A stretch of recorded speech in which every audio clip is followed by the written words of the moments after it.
Bienvenue sur le chaîne YouTube. Alors moi c'est Kevin. And I'm Lydia, and together we are Kevin and Lydia becoming a family.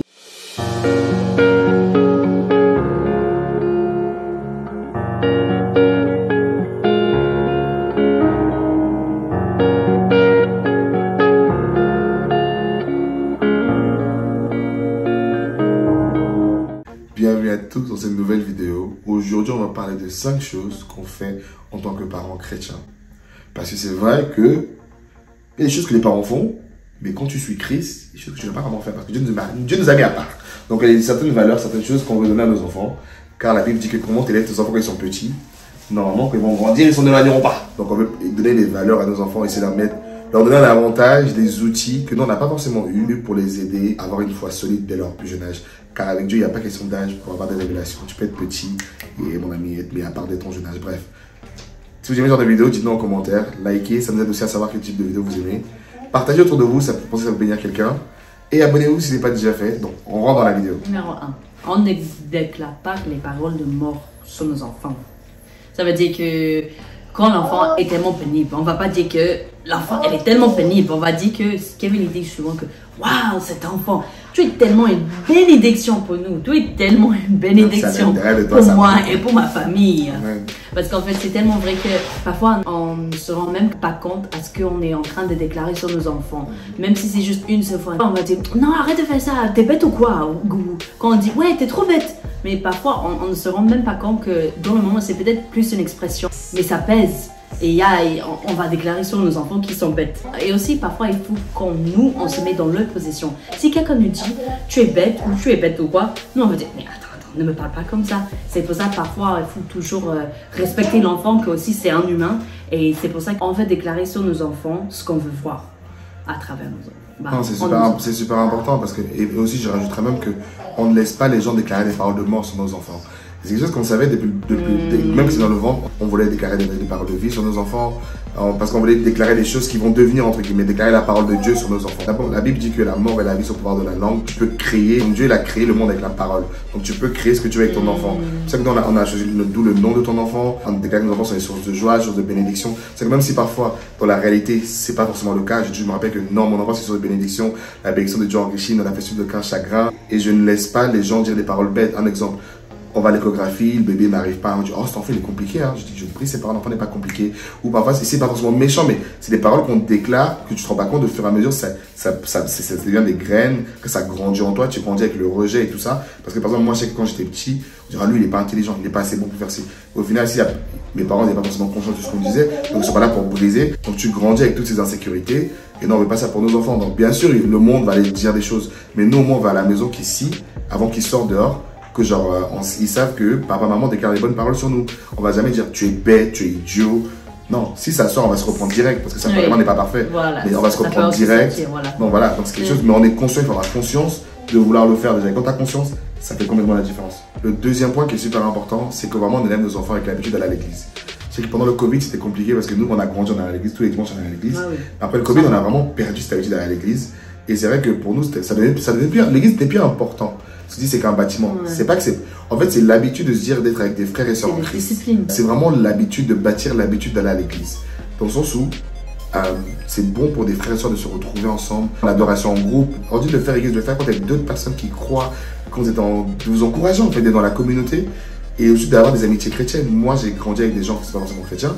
Et 20 ans plus tard, quand le vent et la tempête sont venus, les fondations des banquiers se sont envolées. Donc on veut que nos enfants, ils aient cet environnement, ils vont grandir avec des frères et sœurs dans la foi. Parce que le monde où on vit, c'est pas un pays chrétien. Donc ils sont un peu une minorité. Donc ça va que moi, quand tu vas à l'église, avec des gens qui pensent comme toi, tu sais bien. Oui, c'est juste tout simplement que c'est une discipline qu'il faut former entre nos enfants. Parce que c'est vrai pour moi, quand même je suis partie à la fac, je me souviens même si j'étais dans les boîtes de nuit le samedi soir, je voulais toujours être le dimanche matin. T'as la boîte de nuit toi? Parce que pour moi c'était... T'as la boîte de nuit celle-là? Oui, ça c'est pas... T'as la boîte de nuit, t'as la boîte de nuit. Je perds le but de ce que je vais Excuse-moi, pardon, excuse-moi. Le but c'est que j'avais la discipline d'aller à l'église. Et c'est pour ça ce qu'on veut. On veut que si j'étais dans les boîtes de nuit samedi soir, qu'on va m'accueillir dans moi aussi j'allais pas l'église le samedi soir, le dimanche j'allais dormir à l'église. On veut bien que tu te sens à la maison quand tu viens à l'église le dimanche matin. C'était ça, c'était juste que je veux qu'on crée dans nos enfants les disciplines d'y aller. Parce que c'est pas forcément. Nous, on sait très bien que l'église n'est pas juste.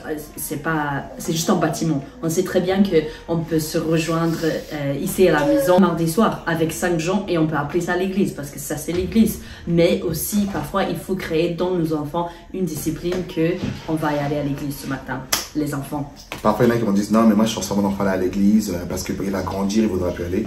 Ça peut être le cas aussi. Mais moi, je remercie ma mère de m'avoir forcé de m'avoir traîné dans les veillées de prière. Elle m'a donné une habitude de foi, en fait. La foi que j'ai, c'est grâce à ma mère. Parce que, en fait, on peut dire oui, ton enfant peut avoir un ressentiment négatif face à l'église. Peut-être, mais en tout cas, je donnerai la chance. Parce que, en fait, la foi, c'est quoi? Tu présentes la foi à tes enfants et à un moment, ils devront faire un choix. À un moment, ils devront choisir de suivre le Dieu de tes parents. C'est comme le Dieu d'Abraham, d'Isaac et Jacob. Au moins, moi, j'ai dû faire le choix de me dire, est-ce que je crois à ce que ma mère m'a présenté? Donc, au bout d'un moment, toi-même, tu vas faire ce choix, mais au moins, je veux qu'ils aient ce choix-là parce que le monde va leur proposer, vous voyez. Un peu la même chose, mais on va offrir à nos enfants un environnement où ils peuvent bâtir une amitié ou bâtir quelque chose avec les gens qui ont la même croyance qu'eux. Donc, il faut que nous, on donne les opportunités de les entourer avec des amis chrétiens. Parce que c'est vrai que, surtout ici en France, sauf si c'est les écoles catholiques, ce que j'ai compris, il n'y a pas des écoles chrétiennes ici en France. En Angleterre, vous avez ça? Oui, parce que c'est un pays chrétien. Mais ici en France, vu que c'est un pays laïque, quand ils vont à l'école, c'est laïque, c'est public, c'est pas du tout avec une religion qui suit derrière. Donc pour moi, si c'est des amis de l'école, surtout qu'on traite souvent avec nos amis de l'école, moi aussi je veux les donner des amis chrétiens. Ok, je sais qu'à leur âge c'est toujours des enfants, mais bon, je veux très bien qu'ils, s'ils disent on va à l'église dimanche, moi aussi on va à l'église dimanche. C'est pas forcément qu'il faut se sentir à part parce que dimanche matin ils sont pas là dans le match de foot, ils sont là à l'église avec nous. Je veux bien qu'ils sont bien entourés avec les gens qui ont la même croyance qu'eux. Ouais, super important. Non, c'est clair, c'est que comme j'ai dit tout à l'heure, c'est l'importance de bâtir avec des gens qui ont la même foi que toi. Parce qu'on le parle plus tard pour les relations, de trouver un partenaire en Christ. Soit je veux trouver un partenaire en Christ, il va en boîte de nuit. En fait, tu vas dans un environnement où tu vas trouver des gens qui sont comme toi. Si tu veux marier un homme de Dieu qui a la foi, c'est à l'église. Tu trouves un ami qui a la foi, c'est à l'église. Après, tu peux les trouver dehors aussi. Mais moi, l'église, c'est déjà le point clé. C'est comme si tu veux trouver un docteur, c'est à l'hôpital. Tu peux trouver un docteur ailleurs aussi, le docteur libéraux. Oui, mais voilà, tu sais que moi, c'est l'endroit clé. L'opportunité de trouver des gens comme toi. Oui, voilà. Le quatrième point qui est super important, c'est le premier point qui devrait être, on prie avec nos enfants tous les jours. L'habitude de prière, c'est-à-dire, ça peut être dès que le matin, tu te relèves, merci pour la journée, quand tu manges, merci pour la nourriture, avant de te coucher, remercie Seigneur pour tout ce qui est passé dans ta journée, d'avoir protégé, de leur faire comprendre que tu as pris en Christ avec eux, que quand ils vont à l'école, que leur papa n'est pas là, votre maman n'est pas là, Jésus il est toujours avec eux, et qu'ils peuvent toujours faire appel à Dieu. Il est disponible à tout moment, c'est lui qui leur protège, vraiment leur donner leur montrer l'importance de la prière et l'importance que Dieu il a avec eux au quotidien. Et que parfois papa, maman ont des limites, mais Dieu n'a pas de limites en fait. Et de le comprendre des petits, je trouve que c'est tellement puissant parce que notre fille, on le sait l'autre jour, ça m'a tellement touché, on était à l'église, et il y a un papa qui vient la voir et dit waouh, t'es tellement belle et tout. Et il dit mais ta beauté vient d'où? Je pensais qu'elle allait dire ma beauté vient de papa ou maman. Elle a hésité à chercher, elle a dit ma beauté vient de Dieu. J'ai dit, c'est en tant que parent, j'étais tellement touché qu'elle sait que qui elle est à 3 ans ou 4 ans bientôt. À 4 ans, bientôt 5, je suis encore dans le passé. Et genre, elle sait que on a trop de gosses. Elle sait que sa beauté vient de Dieu. Moi, ça m'a trop touché. Lui, en fait, on fait un bon travail, tu vois. Pas pour nous lancer des fleurs, mais tu vois, même si ça ne pas des prières de 2 heures. Parce qu'au début, on a essayé de faire les Bible study avec eux, mais ils sont encore trop petits. Mais au moins, les histoires de la Bible, parce que la Bible pour les enfants, tu vas les dire, lire des histoires de là-dessus. On va prier ensemble, tu vois. Mais dès petits, cultiver cette atmosphère à la maison de prier avec tes enfants. Oui. Et je pense que pour rajouter à ce que tu as déjà dit, on veut que la prière, c'est la première réponse. On veut très bien que s'ils ont une difficulté à l'école, moi je dis à Kézar, tu peux toujours dire que Jésus aide-moi. Tu peux dire ça à haute voix ou tu peux dire ça sous souffle, que c'est toujours sa première réaction est de prier.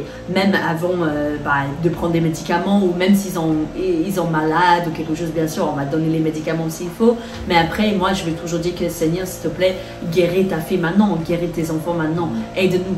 Je veux aussi que mes prières au secours, je sais pas comment on dit, mes prières de flèche, on dit en our prayers, c'est que quand on envoie ça directement au ciel, que quand je dis ça haute voix, que même mes enfants entendent ça, que moi je m'appuie sur la force de Christ à travers la journée. Je veux aussi que leur réaction, la première réaction, c'est de prier, c'est d'appeler au nom de Jésus. C'est pas forcément d'aller trouver quelqu'un ou aller parler à quelqu'un d'autre, c'est toujours de prier au Seigneur en première. Donc c'est pour ça que je veux que la prière, c'est vraiment juste les fondations qui sont. Parce que moi, j'ai dû apprendre ça plus tard.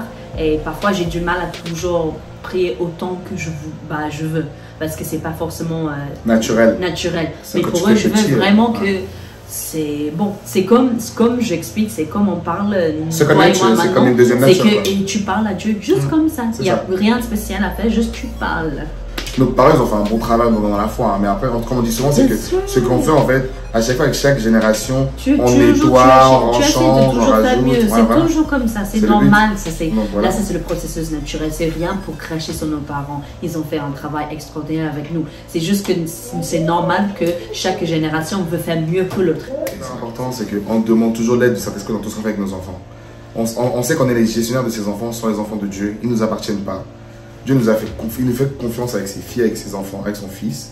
Et en gros, ce mot Seigneur, aide-nous à bien les gérer. À pas interférer dans ce que toi tu veux faire, mais à comprendre ce que tu veux faire et les aider et guider vers la voie où ils doivent aller. Parce que moi, je crois qu'on doit recevoir de la part de Dieu pour nos enfants et les guider. Moi, je sais que ma mère, elle a fait ce travail de dire, où est-ce que tu as envoyé mon fils? Elle m'a guidé dans mes études et elle avait raison, tu vois, parce qu'elle avait demandé, elle avait entendu la voix de Dieu. Comme j'ai parlé à une amie, pareil, elle avait reçu pour ses enfants, chaque enfant spécifiquement, ce que Dieu voulait faire. Je trouve que c'est notre rôle en tant que parents de les couvrir et vraiment les aider dans ce monde, en fait, les préparer au mieux à ce monde et les donner des outils pour qu'ils puissent. Parce qu'ils sont avec nous pendant 18 ans, enfin moi, ils vont partir, quoi. Là, on a tous les clés, les outils, les armes, pour que quand ils sont dehors, bah, même s'il y aura des moments où ils vont sûrement flancher un petit peu parce que l'ennemi va attaquer, mais ils vont être forts dans la foi, quoi. C'est ça. Mon sixième point, c'est qu'il n'y a pas de sleepover, pas des... Soirée pyjama là. Ouais. Non, pardon. Non. Vous pouvez dormir, vous ramenez vos enfants chez nous, mais nos enfants ils dorment pas chez les gens, pardon. Le soirée de quelqu'un, ça veut rien dire. On entend trop d'histoires bizarres. Moi, je connais des neveux et des nièces qui dorment chez les gens, des parents qui font des trucs bizarres. Non, parce que notre rôle, c'est de protéger nos enfants. Protéger nos enfants. C'est que voilà, on ne veut pas vivre dans la peur, mais il faut avoir de la sagesse quand même. Aujourd'hui, on vit dans un monde très compliqué. Et souvent, pour les enfants, un plan sur leur vie, le diable les inquiète dans leur enfance. Et généralement, c'est par les trucs, on va pas dire les mots ici, mais on a des filles, on a un garçon aussi, donc voilà, on va vraiment les protéger. Soit de sleepover là, pardon. Non. Et après, il y a un point bonus là que je viens de penser à ça, que en fait pour moi, ma prière pour mes enfants, c'est qu'ils vont développer une relation personnelle avec le Seigneur. Parce qu'en fait, ce que Kevin il a dit, ça plutôt que c'est à nous enfants un jour de faire le choix s'ils vont suivre le Dieu de ses parents. Bien sûr, c'est ça, mais aussi, moi, je prie vraiment qu'ils vont développer une relation personnelle avec le Seigneur. Parce que tout ce qu'on fait, c'est qu'on les montre comment nous, on a fait cette choix et comment nous, on vit une relation personnelle avec Jésus au quotidien. Mais je prie vraiment ça pour mes enfants. Qu'un jour, eux, ils vont avoir leur relation. Je sais, c'est la troisième fois je répète, mais personnel, c'est parce que je veux que ça vienne de... C'est après notre travail, ça va être à eux de faire cette choix qu'ils veulent suivre Jésus pour de vrai. Et ça va être de eux, tu vois. C'est pas juste parce que maman a dit, on va prier maintenant. Ça va être à eux un jour qui va dire, maman, on va prier maintenant. C'est ma prière, je pense que c'est une prière principale qu'il faut faire pour tes enfants, ce que nous on fait. Et ça me fait penser à hier, j'ai vu un post d'une amie, elle a posté que sa fille a fait le choix de se baptiser.